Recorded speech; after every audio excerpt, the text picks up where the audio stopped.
Welcome, travelers, to High Fantasy. I'm Brett. I clapped and I shouldn't have clapped. You got me clapping. I need my herb pouch. Daddy's been paying for my salt. I'm part of the poop patrol, ma'am. And I'm Emily. But I'm like, don't make the robots. Don't make the robots crunch. I would speak with dinosaur in a second. I have beef with DC. It's a thing. It's a whole thing. Join us on our epic world-spanning adventures. Armed with only a bit of long-bottom leaf, we will delve into some of the most amazing worlds of imagination that have ever existed. Before we get into that, don't forget to check out our Patreon if you want to support the channel. And without further ado, let's get into it. You can clap. You can. Yay! Alright, welcome back everybody to another episode of High Fantasy. I'm Brett, this is... I'm Emily. And together, we are going to be talking about all things nerd, all things crazy, wacky fantasy. We're going to be going over a brief little summary of certain things and maybe making some fans out there. Remember to leave comments if you have anything that you would like us to talk about or any topics that you would like us to discuss on the podcast, because we will probably be going to comments after a while to find the things that you want to hear. Today we're going to be talking about Dragon Age. Yes, we are. I don't know much about it besides a little bit we talked about earlier when you told me. Tinksies. We'd be talking about Dragon Age. Yes. So, do start. Alright, so the Dragon Age series is really interesting. It has a lot of your typical, like, high fantasy stuff, like elves and dwarves and stuff like that. But it doesn't, it takes a very dark turn. Okay. Sometimes. So, I started playing Dragon Age with Dragon Age 2. Very great game. Okay. Solid gameplay. Won a lot of awards. And the story behind it is always different depending on which character you choose to start. Like, because it's very story based. It's very like a lot of choices driven kind of idea. But Dragon Age in general, the story of it and like the main plot behind a lot of what's going on, it can be kind of summarized by like an overall problem with what's going on. Okay. And then political strife and struggles in between. So with Dragon Age 2, the main thing that's going on is there is something that's called a blight that's going to be happening. Now, a blight is kind of like a siege on humanity. Okay.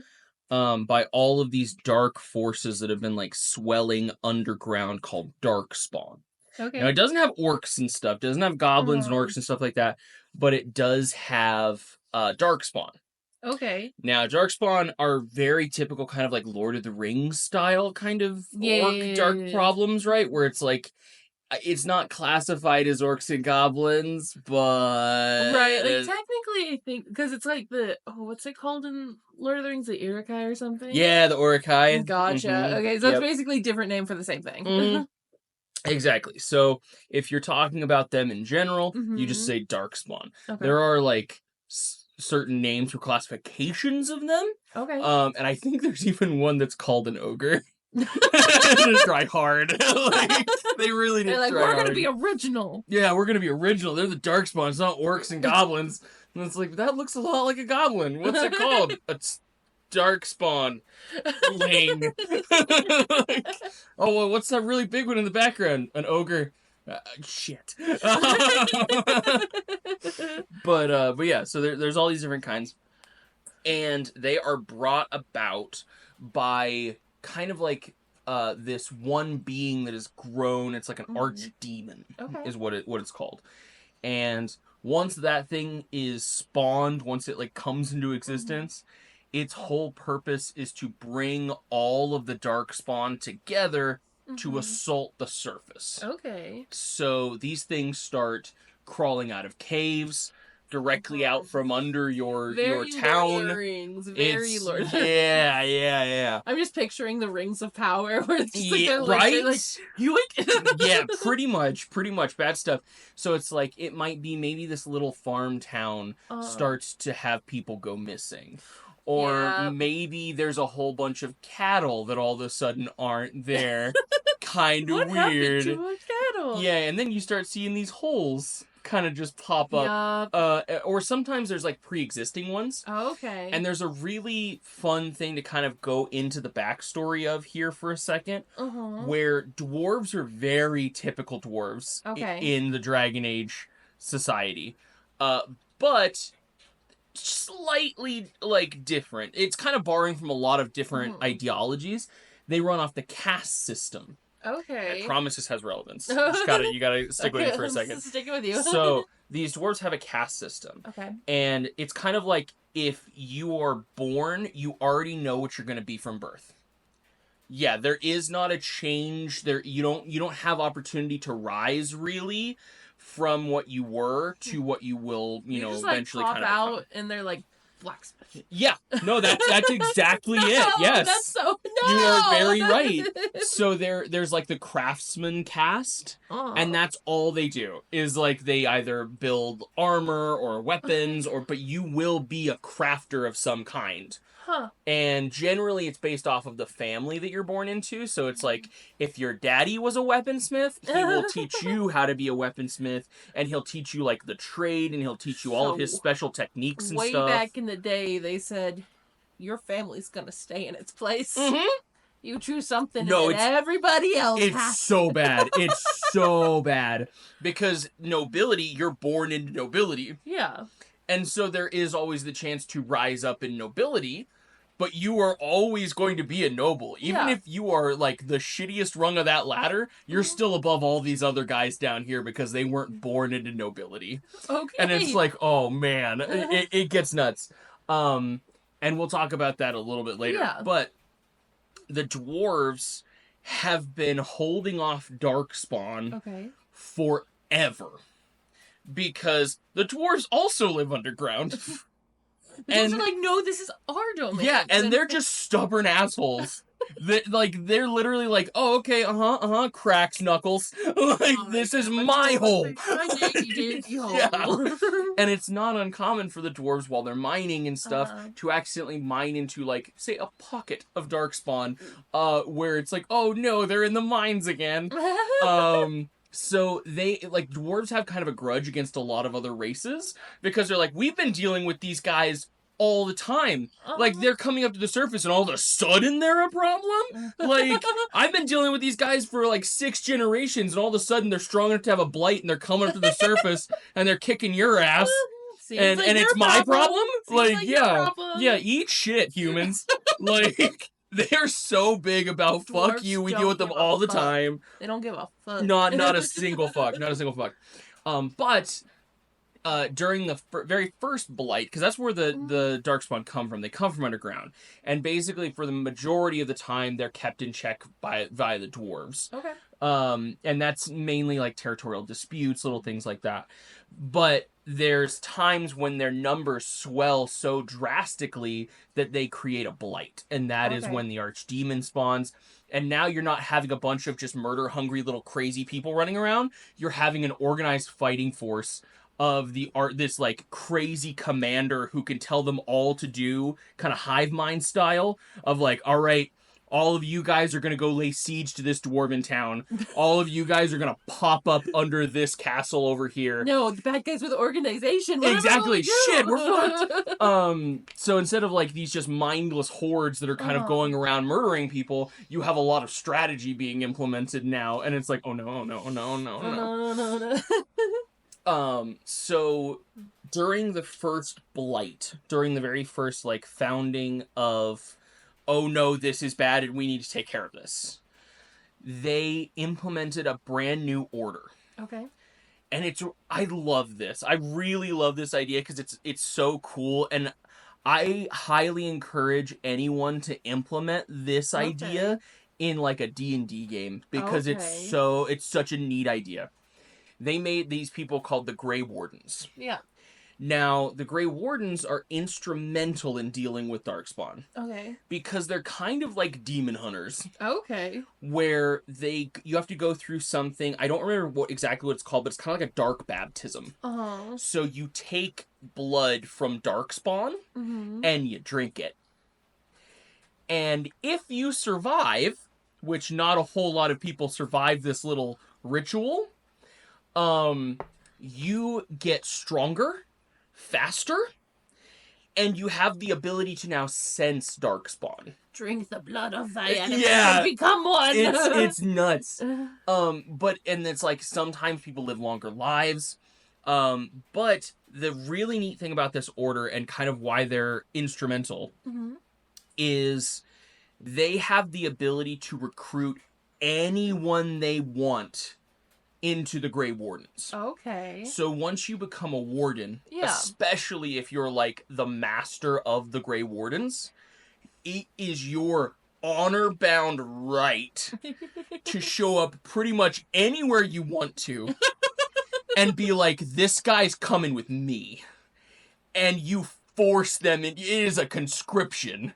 It is a forcible, you are joining the Grey Wardens now. Okay. The Grey Wardens are just like, yeet. Yes. Snatch. And they can do this to nobility.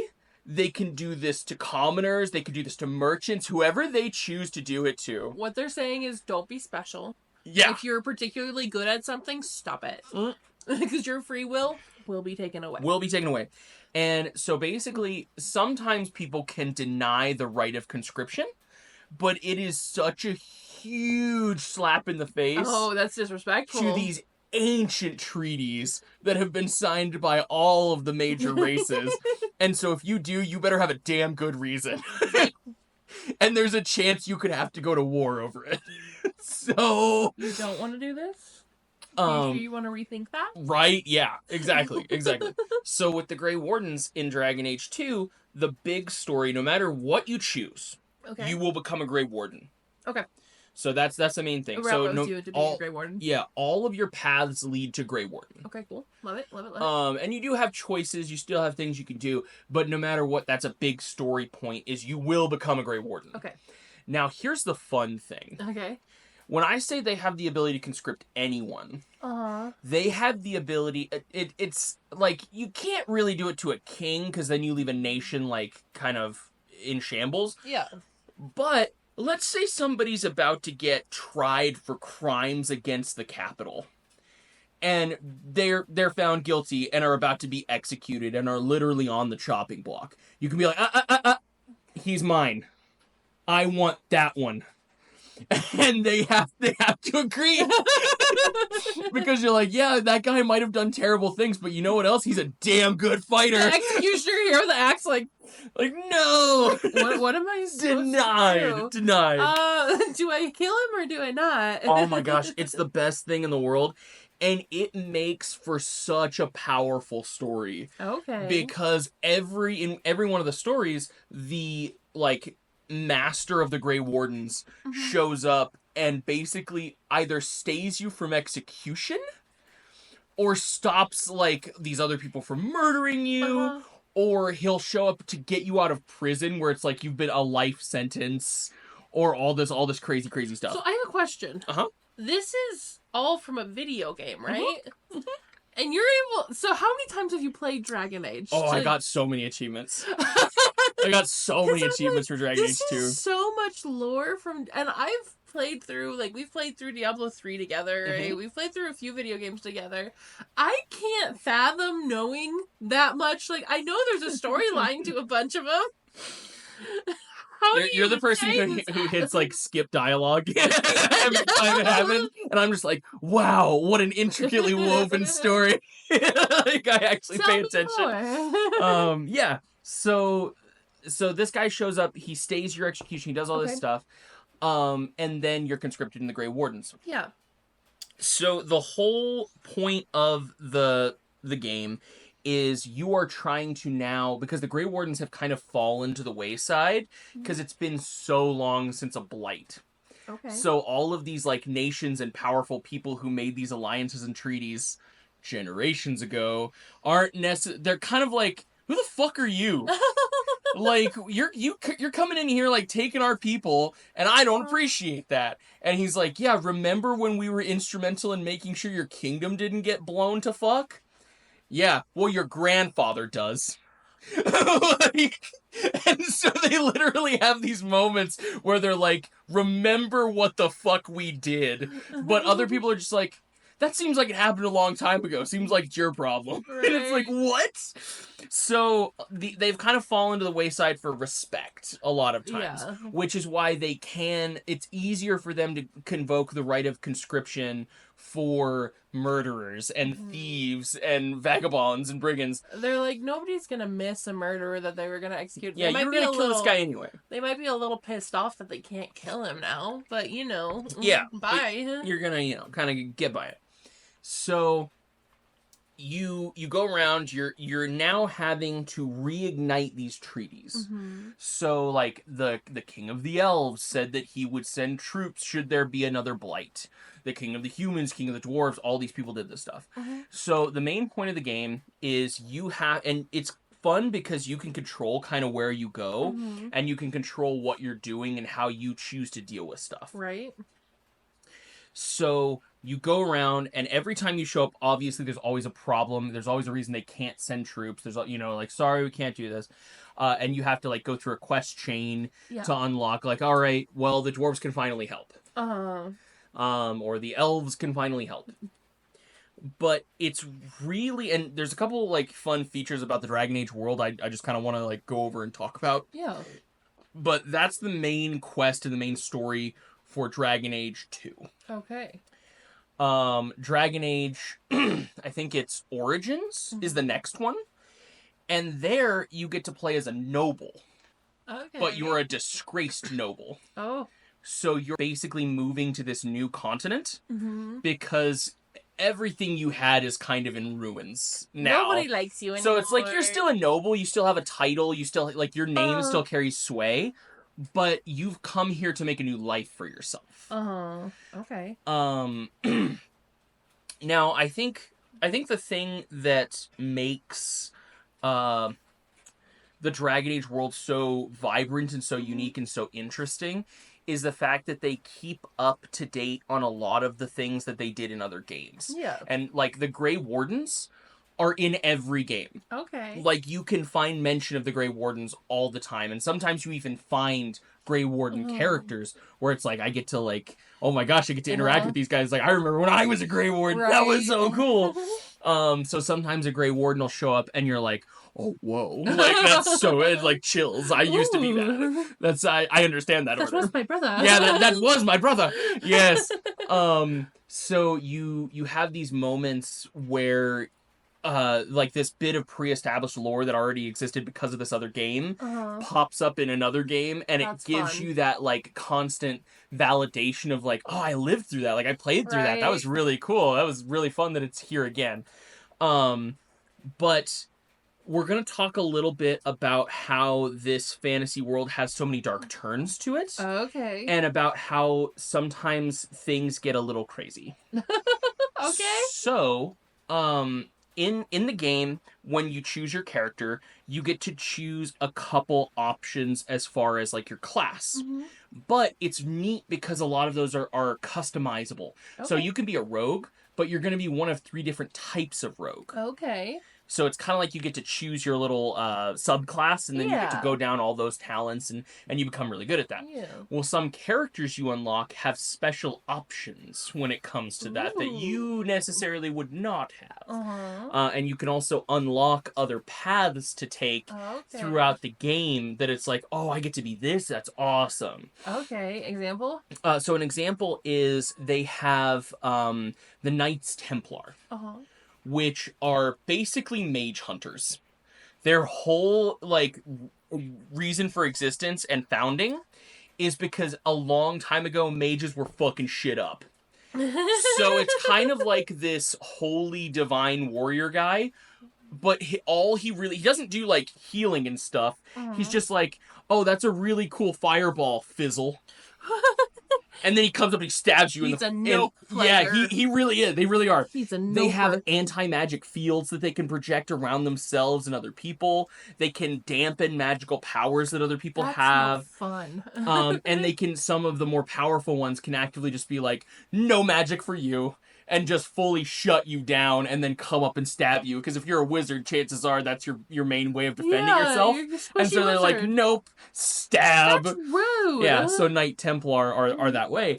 And one of the characters you get in Dragon Age 2 Mhm. is he's Anders is his name, and one of the paths he can take immediately is Templar. Okay. And it was because he used to be a Templar. But he didn't agree with, like, how awful they treated mages. Oh, well, it sounds like it. Yeah. So, that brings me to mages. Okay. Now, mages in this world are not necessarily like you would expect. They're not all Gandalf, right? Mm-hmm. They're not all flinging fireballs just because they can. Some of them use magic to heal people. Okay. It's like a cleric. Yeah, exactly. So it's like if you have a priest or somebody who's rezzing people, that's a mage. They don't have priests. They don't have clerics like that. They don't have that kind of power. It's not like a holy thing. It's a magic specific thing. And they work with something called the weave. Okay. And all mages can feel the weave, and it's kind of like the fabric of reality and how they can bend it to do different things. Okay. So it's like, oh, that was a very bad cut on your arm, and now it's not. By weaving the strands of fate and reality, I can make that whatever I see fit. And actually, you didn't get stabbed. Yeah, exactly. Pretty much, you didn't get stabbed. Or it's like, I can ignite the particles in the air by adding this new element to this area and thus create a fireball. God. It's very close. God. Very close. I create what I want. I destroy what I want. It's actually really funny because there is one god in this universe called the Creator. Like, or the most holy one or something along those lines. I don't think it's the Creator. Something along those lines. But it's the person everybody kind of views. It's pretty common, like, whenever you have, like, a deity where you say, this person created all of reality and time. Yeah. You know, what's to say it's God? What's to say it's this person? Right, exactly. It's God respun. Yeah, God respun. But... So the mages, all of the current mages, there's two different types. You are either an apostate mage, or you are a mage of the circle. Okay. Now, apostates are illegal mages, who are walking around free to do whatever the hell they want to do. 'Cause they can't. And they're basically like a rebel faction. So they exist, but they exist outside the confines of law. So they're not actually free to do whatever they want to do. It's just that they do it anyways. Yeah. They're just breaking the law. Yeah, stop me if law. you can. Kind of thing. And then you have circle mages. Okay. And circle mages live in a place called the Tower. Okay. Which is where most mages, like, get to exist. That's where you are allowed to be. And if you start showing magical talent from, like, an early age, generally what's about to happen is you're going to have some very heavily armored men called Templar show up to your door, and they're going to knock, and they're going to be like, all right, your son's coming with us. Like, he's going to the tower. We're about to throw him in the tower. There is no option here. Yep, what's happening. He's going to join the circle, because they don't like mages.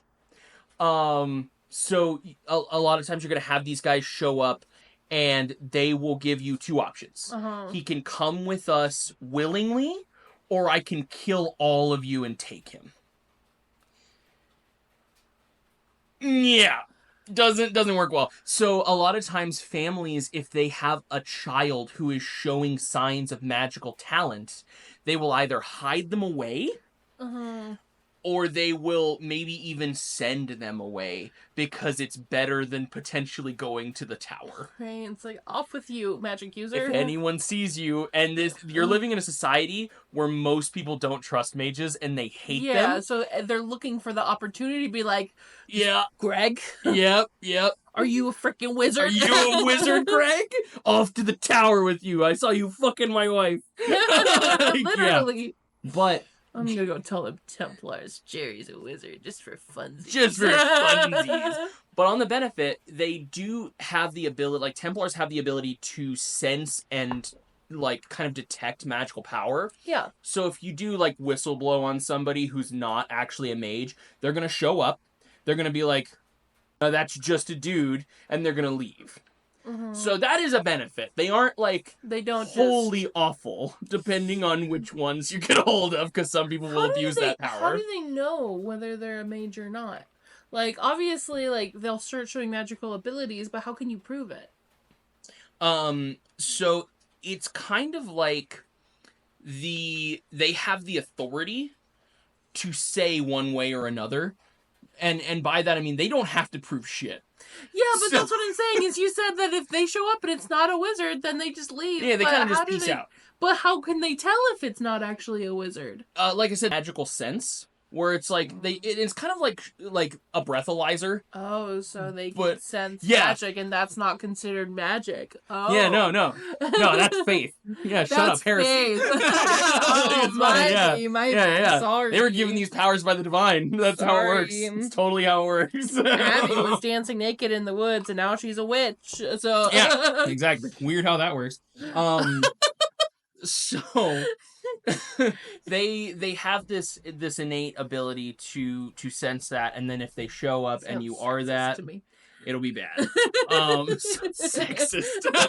I never brought up if it was like just men or just women doing any of this. Sounds sexist to me.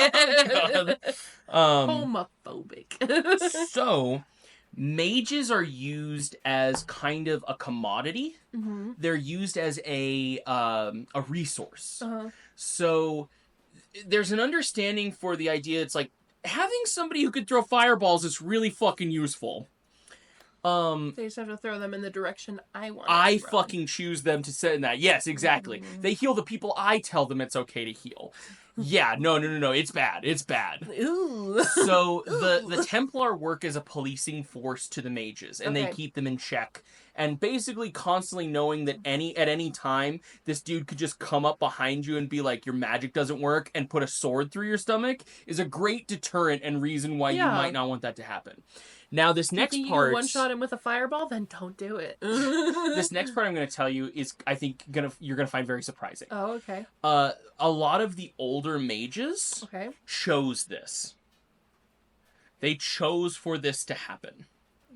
Oh. Are these older mages like woke and there was actually really bad wizards out there, and so they were like, yeah, I get it. Close, very close. So the idea is when you reach out and you touch and affect the weave, you're reaching out to another dimension. And when you do that, sometimes something reaches back. Oh, so it's super dangerous to use it. Yes. Oh, they're like, we don't want to summon Cthulhu onto our plane of existence. Exactly. So stop using magic. Yep. And so every time an untrained wizard reaches out and uses magical powers, there is a chance, however slim, that a demon will see this happening. And if they do, they can use that, like, slight change in the weave to rip a hole open and come out. I still feel like it's wrong to just throw every single wizard you know in a tower. Oh, no, it's terrible. It's terrible. But like, I get it if there's a chance that you just summon in a world-ending monster, you know, like... Yeah. I get the scaredness, but that doesn't justify the actions. No, not at all. And it's mostly a decision that was made by fear. Uh-huh. So, like, this happened a lot early on. Before the Templars, before all of this existed, before the mages had their tower, there was all these people awakening to latent magical abilities, and they didn't have anyone to teach them, and they didn't have anyone to show them how to do it properly or tell them about the dangers of what their abilities and gifts could cause. And so you had all these people running around now with the ability to throw fireballs, and all of a sudden... And then even if you do tell them that this is dangerous, so many people, look at every high schooler ever. Yep. You tell a teenager that something's dangerous, and they're like, I know what's best. I'm gonna go do it anyways. And what if that one time it's the... Yeah, it's the dude that rips open a portal and has a bunch of demons coming through. It's so funny that you... Lucifer walks through the circle and there was hell on earth for 3 millennia. It's really funny that you bring that up because that's apostates. That's exactly what apostate mages are for the most part. Because they're just like, they heard about the problems, they heard about what could possibly be happening, and they said, fuck the police. And they just decided to go about doing their own thing.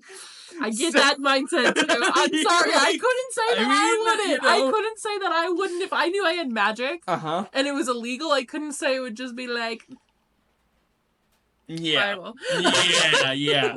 So there's a couple lines of different like ways you can go about being a wizard. Mm-hmm. Most of the time it's evocation. Okay. That's most of the time. And what you're doing there is you are harnessing the natural forces of nature like lightning and fire and water and all this stuff. And you are kind of just altering the weave a little bit Okay. to induce different like reactions in like the world. Yeah. So throwing a fireball isn't that crazy. Now if you want to throw a like city destroying fireball, that's a bigger rip in the weave. It's the difference between casting a level 3 fireball and a level 9 fireball. Exactly that difference.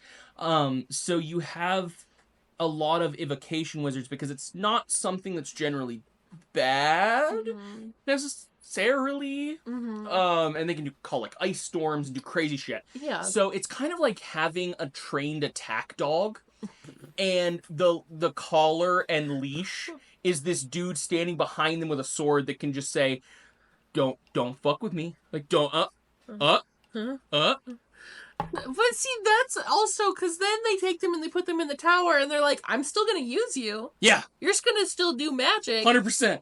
But just when I deem it just necessary. when I tell you it's okay. say that it's worth the risk, then it's worth the risk. But you can't tell for yourself when it's worth. See, I get that. Because, like, that's not fair. Not fair. They're not locking them in the tower and being like, don't use magic ever, or we're going to tell you not to use your magic.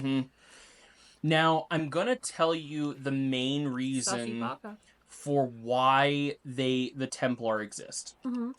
And that's because anybody who's seen the Dragonborn or the Dragon Age animated TV series. Animated TV series? Yeah, it's got Laura Bailey in it actually. We watched a little bit of it. It's been a while.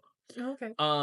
Anybody who's seen that knows that at one point in the Dragon Age like history, there was a whole empire of wizard kings that decided they were like, you know what? Like, fuck the peasantry.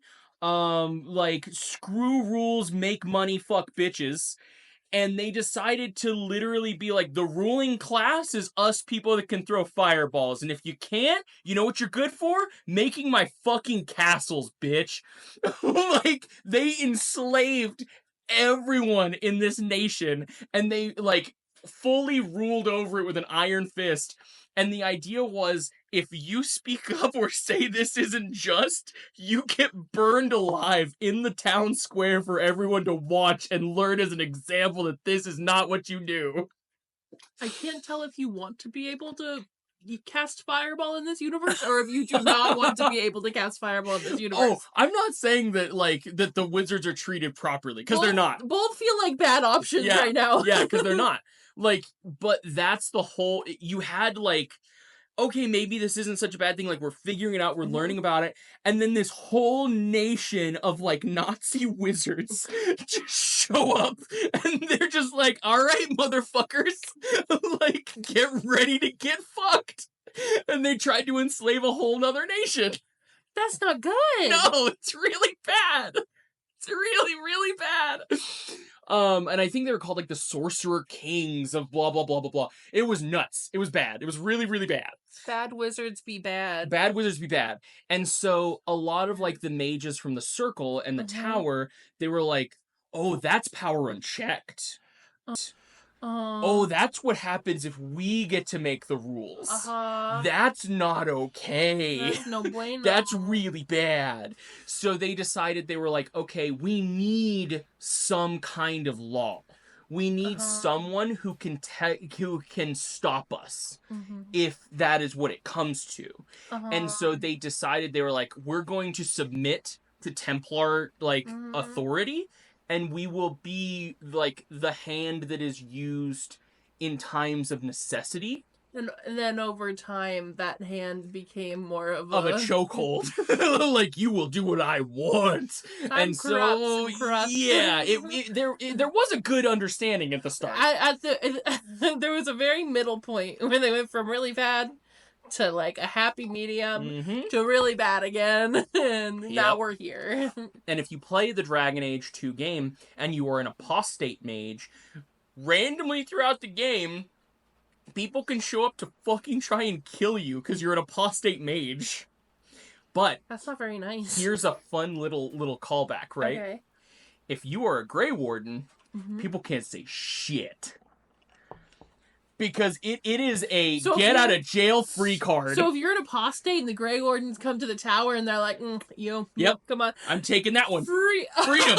Freedom. They can't say shit. And it pisses the Templars off more than anyone. All the mages who are chosen just like...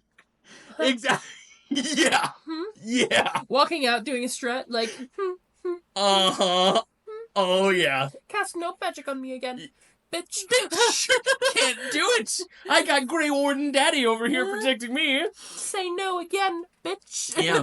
So I believe if you choose the like apostate mage option, it's kind of like you get caught. The city's about to have themselves a good old fashioned witch burning, and the Grey Warden like master shows up and he's like, put your torches away. That one's mine. I want him. I want him now. Yeah. Give me his booty hole. Like, this guy can throw fireballs? Sounds pretty effective against Darkspawn. Like, I like that idea. That's fantastic. Just saying. So there's evocation. And then there's, like, kind of summoning magic, which is really, really not looked at well. Because even if you're summoning like spirits of nature and all this other stuff, they're like, one step away from demons, you apostate. You're like, son of a bitch. You're summoning something into my realm of dimension? Oh, they're so mad about it. They hate it. They hate, like, Templars have the biggest hate boner for any mage at all. Much like a summoner. Oh, they hate summoners. You they love hate playing them. a summoner. Exactly. Which makes it hard for me. Like, but yeah, I'm over there summoning freaking like water elementals and shit, and there's just this Templar always following me around in my own mind, like my own headcanon. He's just like, it's like heresy. It's like with how they say there's always a spider within 500 feet of you. It's that way with the Templar. There's always a Templar. Always a Templar within 500 feet of just any like mage sitting behind a bush, like. God damn it. Yep. That son of a bitch. Yep. The second the Grey Warden's dropping me, mine. And then there's like healing magic, like I stated before, and that's learning to alter the weave around someone else to not necessarily like rewind time or whatever, but it's very much a nope to your wounds. And depending on how powerful the mage is, they can revert even death. As long as it's happened within a certain amount of time. Yeah. So obviously that's really awesome. Yeah. If you have this like wizard that can just come up to you and be like, no, it's fine. Like your king's not dead. That assassin totally missed, bro. Like it's kind of overpowered a little bit. That assassin totally missed, bro. Totally missed, bro. Don't even worry. Don't even worry, dude. Yeah, don't even worry, dude. We got this, dude. Now, there's a couple schools of magic which you don't really get to fuck around with in the game. Oh, okay. Because they are forbidden. They are dark magic. And you do not get to touch on these. The game is just like, no, stop. Stop it. We have to have a bad guy and you can't be it. Right? And I don't remember if it's in that game or another one, you actually get access to this one. It's blood magic. Ooh, okay. It's the ability to hurt yourself to empower your spells. Okay. So it's like, that's a really cool fireball, but how would you like it to be 3 times the size? All you gotta do is like bleed a little bit. Just bleed a little bit. Just bleed a little bit. So in the game, the way the mechanic works is, you will take damage, but your spell will go boom. I like blood magic. It's neat, but a lot of apostate mages use it. That makes sense, because they're already breaking the rules. And so it's like, why not? You know? YOLO. And especially, this is an interesting factor of it. It can empower the spell so much that Templar can't turn it off.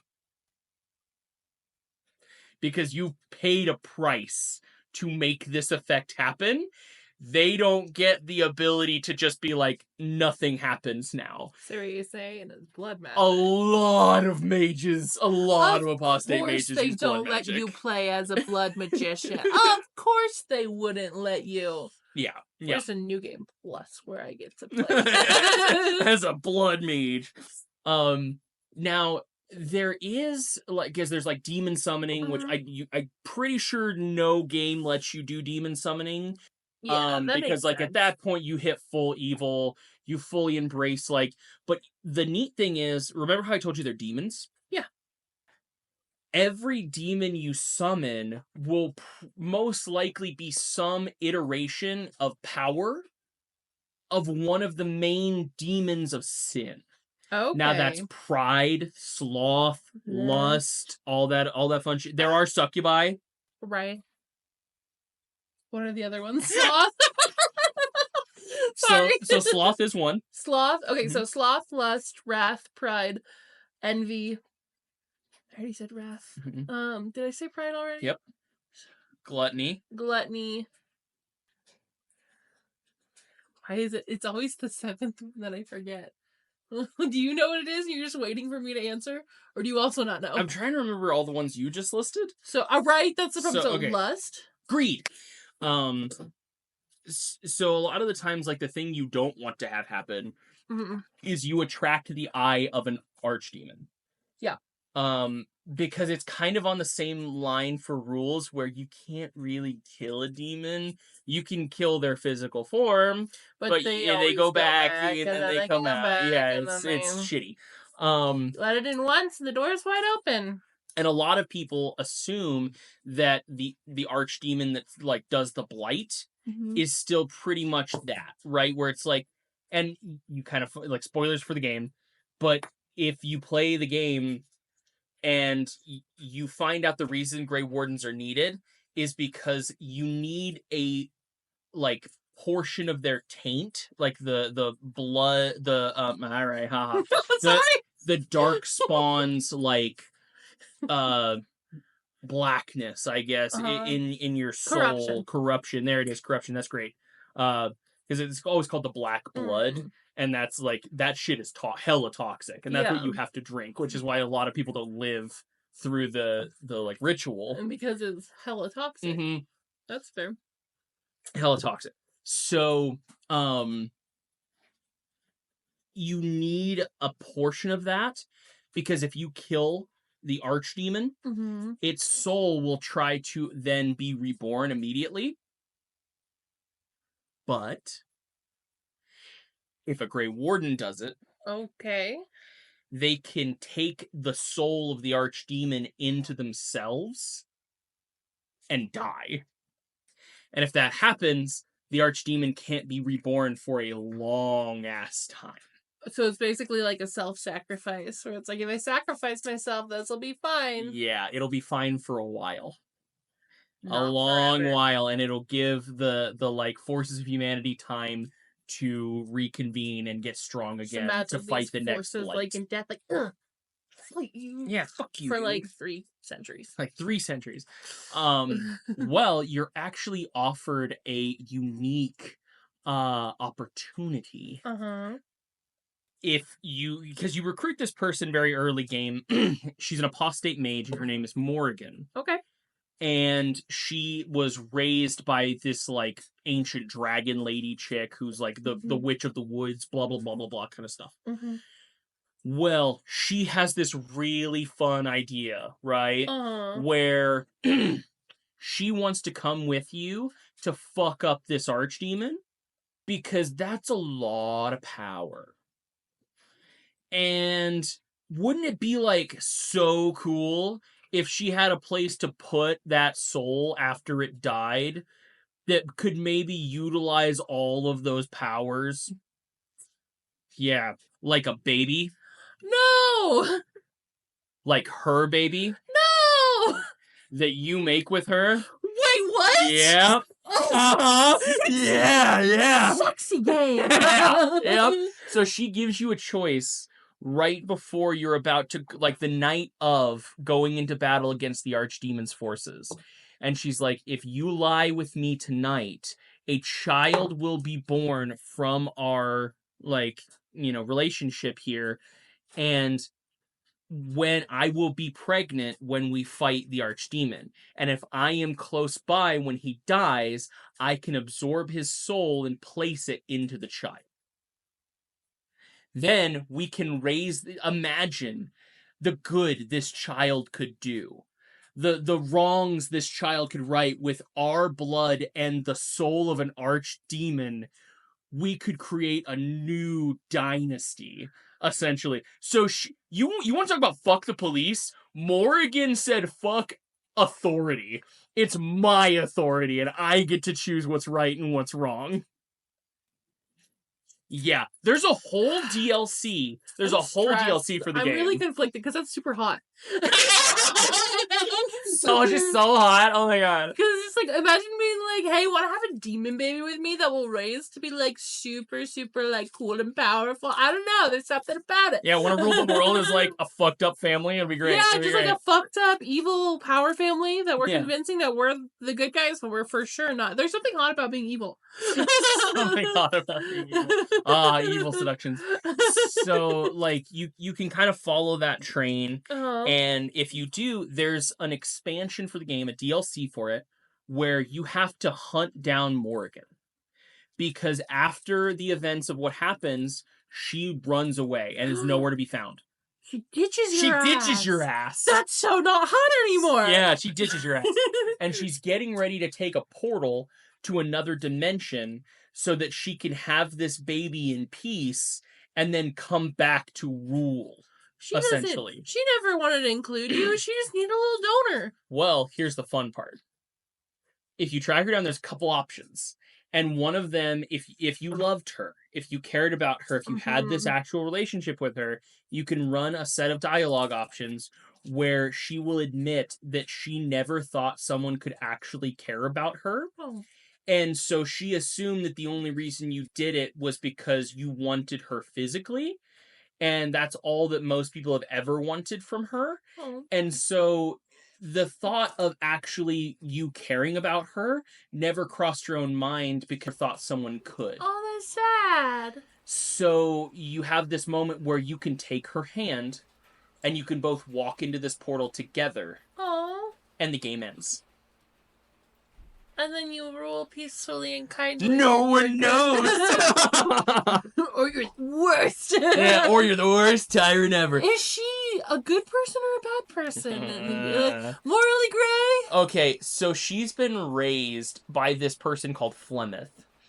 And her whole shtick is she's kind of this like ancient witch / dragon being god thing who decided she was getting kind of old, so she retired. She's a dragon witch.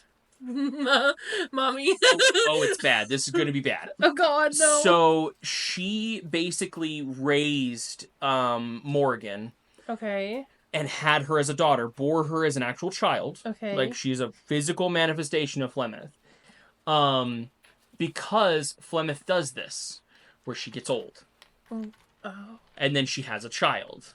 And then she raises that child, and then she puts her soul into that child and takes its body. Basically just like oh, that's rude. Mm-hmm. That's not very nice. So she has been raising Morrigan this whole time to eventually become her new vessel. So if you do that dialogue and everything and you fall in love with her, it doesn't matter because she's just a vessel for this other thing?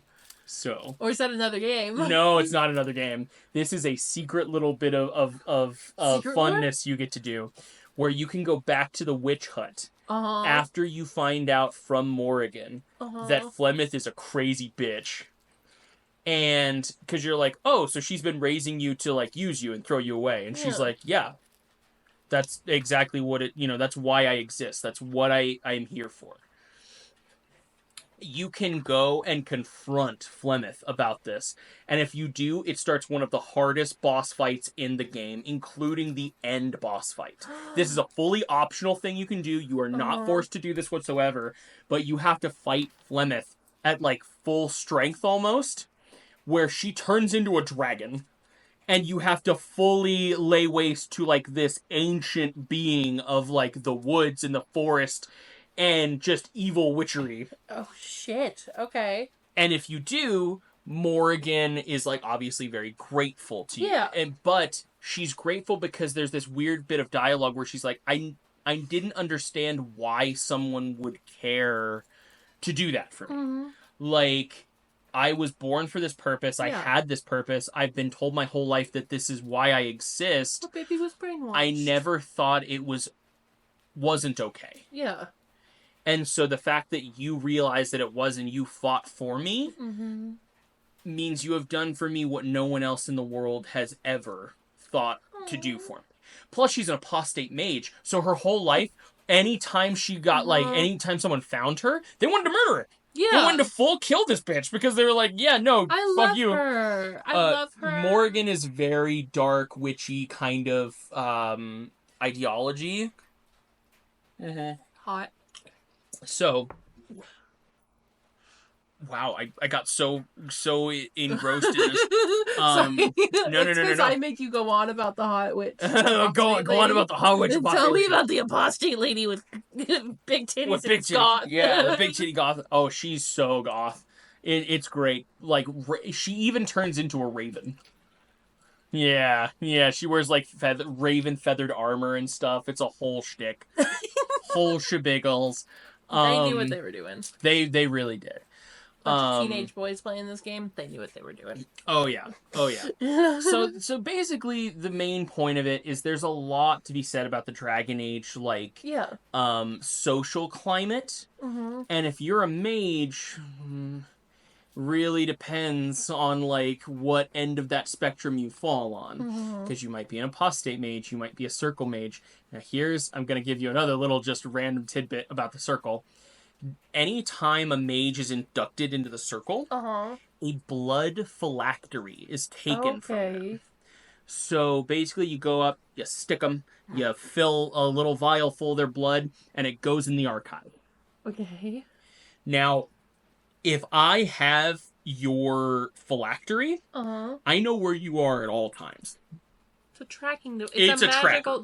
It's a magical tracker that you can't cut out of your arm. You have to steal a whole ass phylactery. Yep. That is held at like the top of the tower. So a lot of apostate mages want to get in to just burn the archive. Yeah. Like, that's all I want to do. I don't want to kill anybody. I just don't want them to be able to track me because they live their life on the run at all times. Yeah. And basically you have these Templar chasing you down. They always know where you are. You'll never have a safe life. You'll never have There is always a home. Templar within 500 feet of you. There is always one that's just like... Yep. And that's if they caught you. Like, yeah, if at some point they got a hold of your blood, they can use it as a phylactery. So like obviously... with a squeegee on a sword, and then they stabbed you with, like, save every last drop! Right? Yeah, fuck.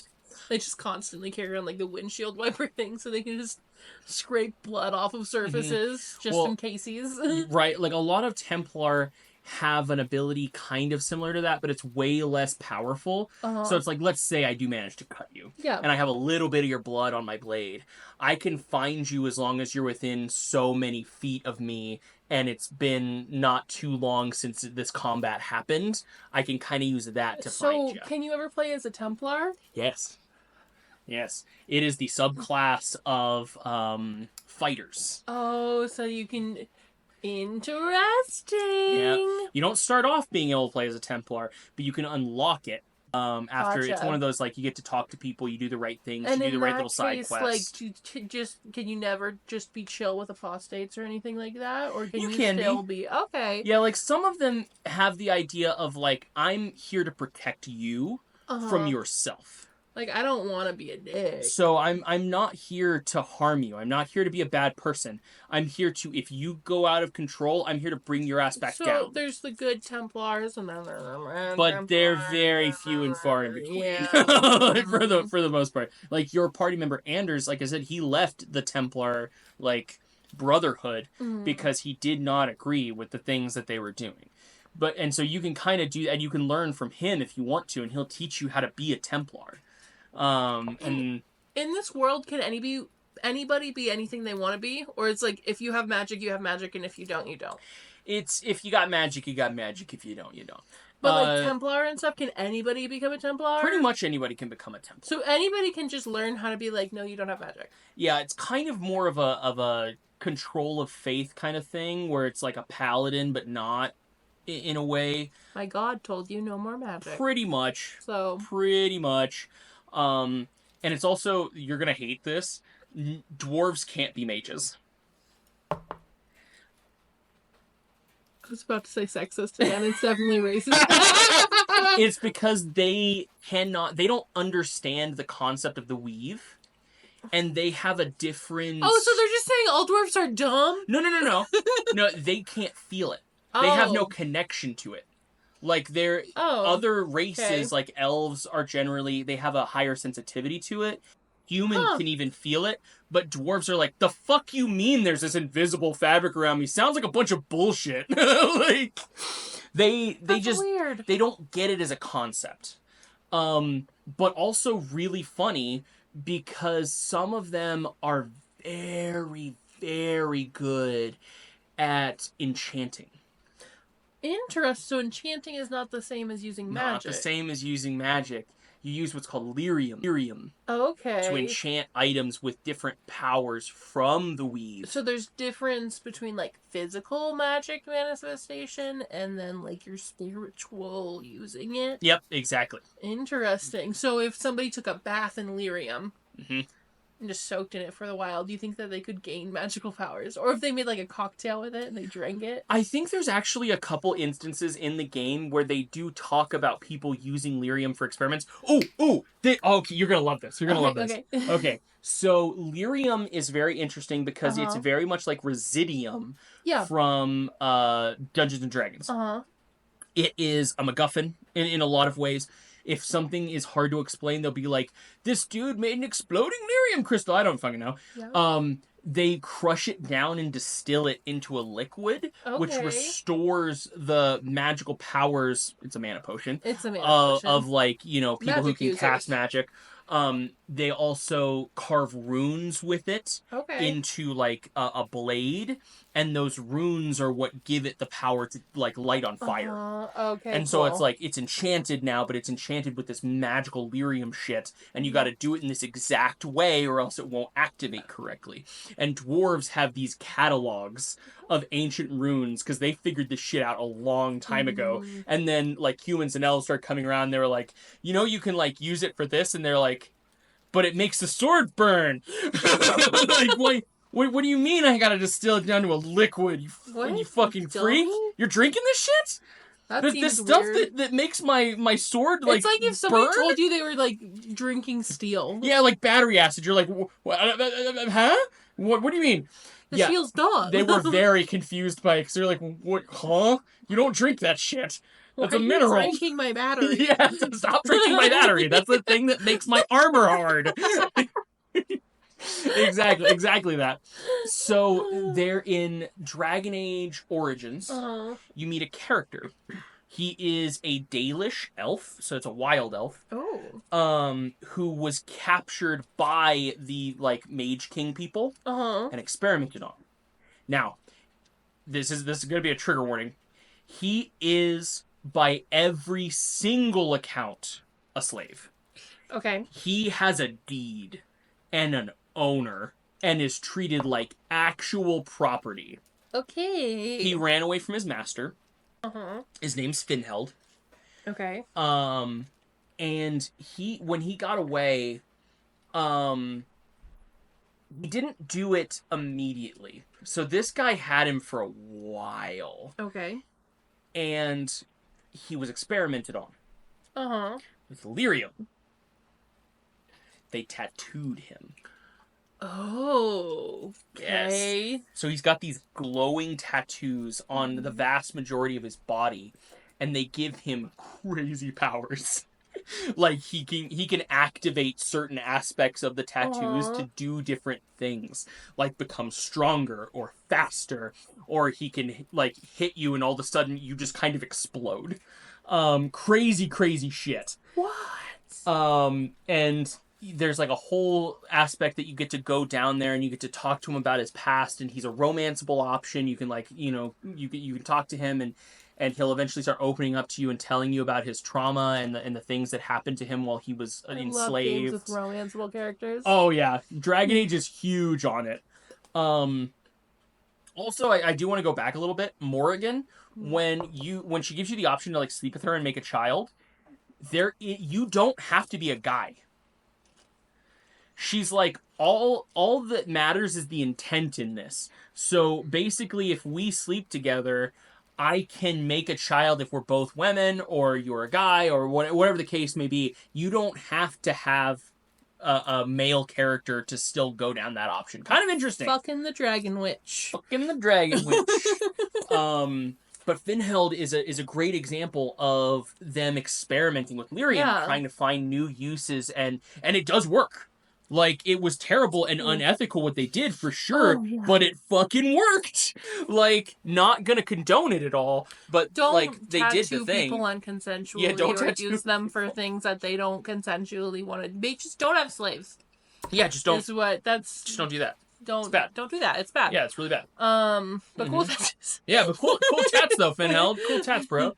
That's cool though. That it's like that it is canonically in the world that they do try to use it to like give non-magic users magic, and it works, but just differently. That's cool. It's very, very neat. Going back to the dwarves, because I was gonna say this because I said I would go back to this at one point, and here we are almost at the end of the episode, and I will be going back to it, I promise. Don't worry. So the dwarves, the caste system, and kind of the way that it works. Is you have all these castes. The worst thing to be as a dwarf in the Dragonborn society is casteless. Dragon Age? Dragon Age. Sorry, not Dragonborn. I keep saying Dragonborn. I've played too much Skyrim. Dragon Age. The Dragon Age society is casteless. Now, if you are casteless, you are below dirt. And they have, like, a whole section for you. Ooh. That's, like, Poor Town. Oh no. And that's where, like, the thugs and... you can just be born and somebody decides that this is... No, you're born into that family. So... Gotcha, so it's like a family thing, so it's like if your family's casteless, you're casteless, and there's nothing you can do about it? Sometimes, under very rare exceptions, you can do things as a dwarf to elevate your status, but they are so rough. Like, the king himself can or the emperor... can decide, he's like, all right, you saved my life. Yeah. And normally you would be casteless and trash and no one would want you. But I'm going to elevate you to the status of minor nobility. From this point onward, any child you have shall be a member of your new house of nobility. But the chances of that happening are so very slim. It's like a king would have to be in dire danger and you'd have to be around to save him. Exactly. Most of the time, probably what's going to happen, and even if you do that, most of the time what's probably going to happen is he's going to be like, all right, cool, you're my new bodyguard. Like, you're going to live a life of luxury that you never even knew existed, but that doesn't change the fact that your kids are still going to be casteless.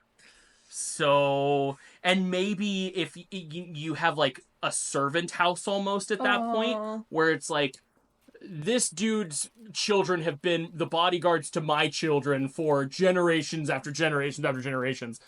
But it's not a sense of... Like it's not easy. Yeah, if, like, one generation skips, like, they're like, yeah, we're not gonna have kids, then somebody's out. And they do have one group that you can join if you want respect. And it's called the Dead Legion. Okay. Now, remember how I told you about the Darkspawn? Yeah. These guys are on the front lines. If it's kind of like, I'm going to go join the military, Mom. I'm going to make something of myself. So, you can join the Dead Legion, and there is respect, and there is honor. Because this is the guy who's saving your ass from getting eaten in your sleep by the things that dwell within the mountain. It's like, I might be casteless, but I'm not going to be nothing. Yeah, you're going to show me some respect, because this hammer has felled many, many a threat to this town.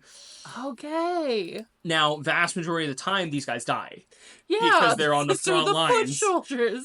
But they're also the craziest murder fuckers that you could imagine. Like, there's some of these guys who became veterans and just kept doing it. Because they're like, God, I love the smell of dead Darkspawn in the morning.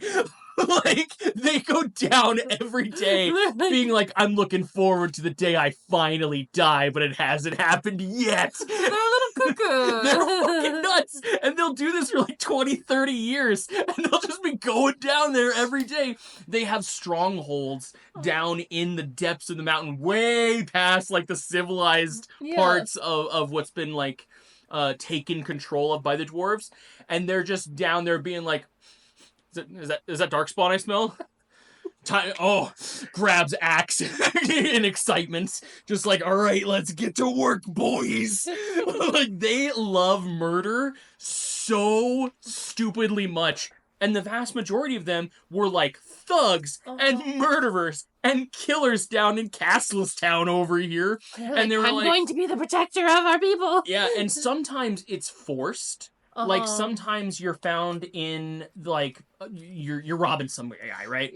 And robbing a guy. And the guards catch you, and they're like, all right, I can either take your head off now, or you can go or you can join the Dead Legion and get your ass down in that hole and start killing some Darkspawn for the good of the dwarven people, boy. and sometimes they do. Like, a lot of the times they take that over the idea that, you know... I mean, if it's that or death. Now, here's the best part, I think, about the Dead Legion. They are so honor-bound to each other. You do not fuck with the Dead Legion simply because, let's say, you know, you're like, I'm a criminal, but you know what? They get that full plate, boy. Like, they're down there with those nice battle axes. Like, they got the really cool shit. I'm gonna go down there. I'm gonna join up with the Dead Legion. And I'm gonna take, like, the armor and everything that they give me, and I'm gonna fucking peace out. No one ever sees you again. And it's not because the guards found you or the Darkspawn got a hold of you. It's because you don't fuck with their shit. If you're down here, you're part of this. And if you try and desert, oh, God. The things they will do to you and the fun things that they have been able to come up with over the course of their... The people who are there voluntarily are like, you try to take advantage of the system. Yeah, exactly. Like, the tax man cometh. Like, it's bad. It is so very bad. It's like joining a gang where it's like the only way out of here is in a pine box. Like, you don't get to leave. You don't get to try and take advantage of the system. Jesus. All right, so we are coming towards the end of the episode, and to finish it, I am going to ask you, what is your favorite, like, way to play the game? What's your favorite type of race in class? Like, what is your ideal build?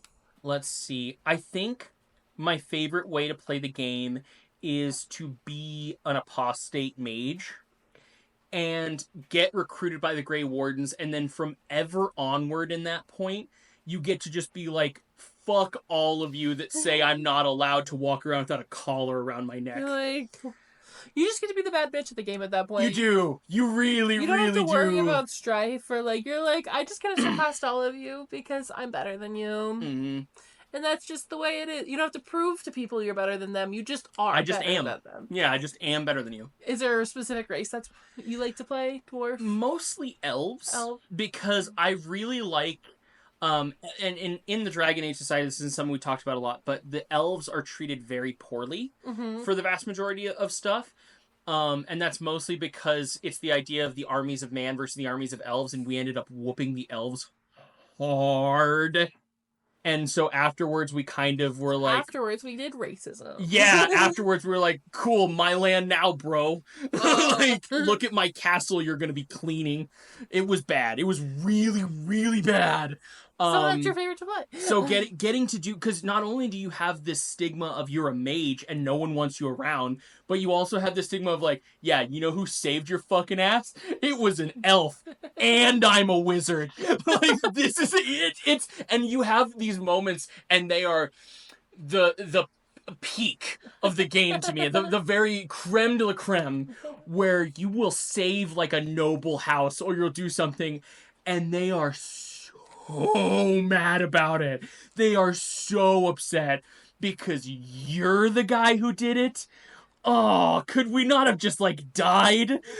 Like, there's legitimate moments in the game where people look at you with such disdain and such disgust, and they're like, son of bitch. Like, this is the guy who gave me a hand up and stopped me from getting eaten. Just let me die. Just let me die. I hate this guy.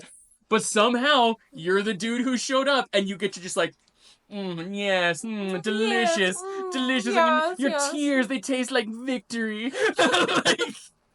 Like, what's that? Equality. It tastes so good. And at the end of every episode, we have everybody guess our zodiac signs. What could my zodiac sign possibly be? Don't know. But yes, I think this is a good stopping point. There are so many things that we didn't discuss or cover about the Dragon Age franchise.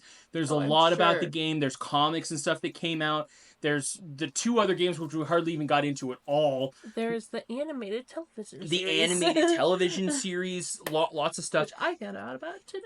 I'm pretty sure we watched We some probably of it. did. Like, I probably just forgot what it was called. But anyway, there's a lot that we don't do these podcasts as we're covering everything.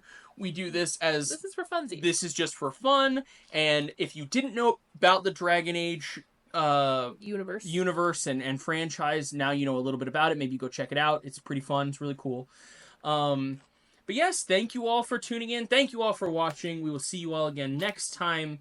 And until then, goodbye, everybody. Goodbye, travelers. Goodbye, travelers.